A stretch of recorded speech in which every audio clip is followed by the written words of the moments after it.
Alright everybody, I got the 350 all back together and I've been running it a little bit and playing with it. I guess we'll start back here.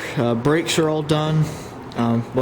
My cages, differential cages are on the right side now. Seat's on.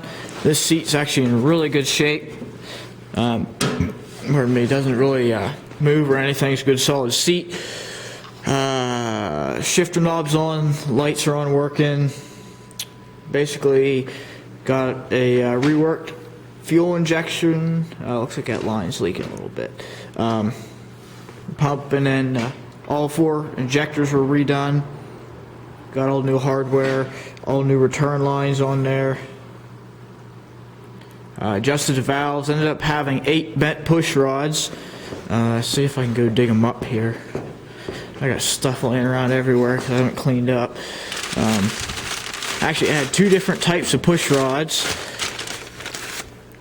Some were 1/4 inch and some were 3/8 inch. See if I don't know how bad these are.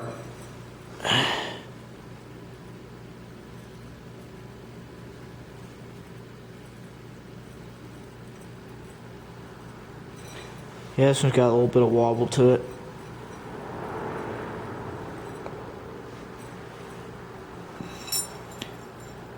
That one's not too bad. But yeah, all 8 of them were bent pretty good, so I got all new 8 push rods. I should say 8 new used push rods. TA does work when I had it out. The TA works, and when you push in the clutch on a hill, the TA keeps it from rolling backwards as long as it's in gear.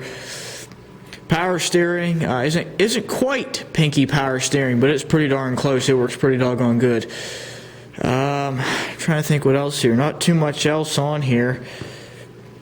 The only thing I really got to do is figure out my little engine problem here, which you'll hear in a second. Tack drive generator was rebuilt and it works now. It charges like it should, which is great. My hydraulic lines, the one fitting here I broke because it was like a brass and farmerized and brazed on. It was pretty much junk, so I ended up making a pressure hose, and actually just here's the original line, just a little 2-bite fitting to a hose goes to there, and I was actually able to get one of the original Farmall 350 diesel suction lines. So that's what this is actually the original line that would be on this tractor. I don't have my brakes on yet, and I'll show you why here. If I can dig one of them out. There we go, there's one. Because they are pretty doggone rusty, and there's no use me putting them on there because I know those balls on the inside are probably all rusted up, and actually they don't look too bad, but I figure I'll take and pull them apart, clean them up, probably either put them in a lathe or on the grinder or something and reface them, put a good face on them. I'll probably order new balls. I think they're like $2 a piece. Just order new balls, new springs, and put them back together and see what I have for brakes. So I haven't wasted my time just putting them back together for looks. I think that's about it. I lined my tank. It has a KSB coating tank liner in it.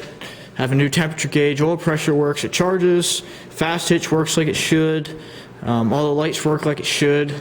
I actually have the little fast hitch hook here on the side of my battery box. PTO works. Belt pulley runs like it should. Basically, once I get my engine issue figured out, this baby's ready to just put the tin work on and run it all day. So let's go ahead and start her up here. I've been driving it for about the last half hour, 45 minutes or so.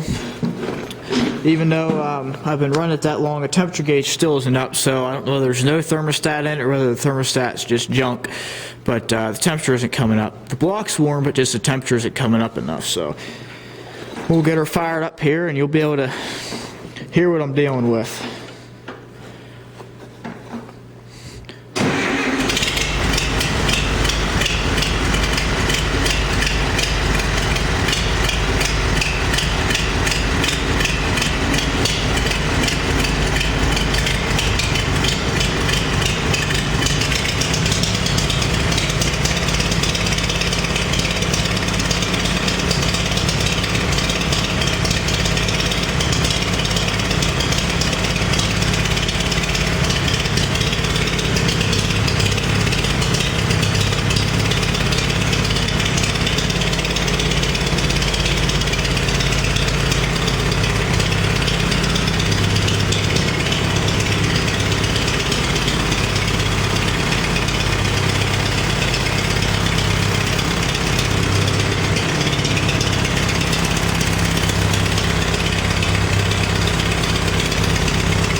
was running it, when I first started up, got it running a little bit, cracked number one injector, and it didn't do spurt and fuel out, but it didn't change the tone at all.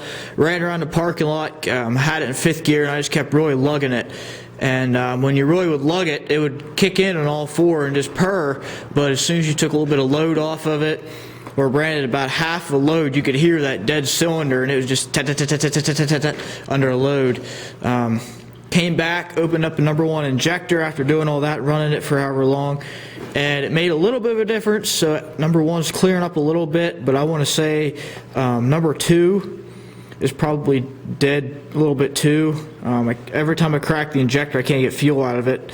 So I haven't exactly pulled it off yet and just tried to crank it over to make sure I am getting fuel to number two. But number 3 and 4 both make a difference. 4 is definitely one that makes a big difference. 3, a little bit of a difference. I have a compression tester coming, probably here middle of next week. So I'll probably pull all my injectors out and test all my compression in all 4 cylinders and be able to tell just how bad each one is, compression-wise, to give it a comparison there. So, but other than that, that's where she stands right now. I have new wheel bearings for the front, but the wheel bearings are the least concern of mine right now. I just want to get my engine running right. So, alrighty, well, that's where the old 350 diesel stands right now. So, thanks for watching.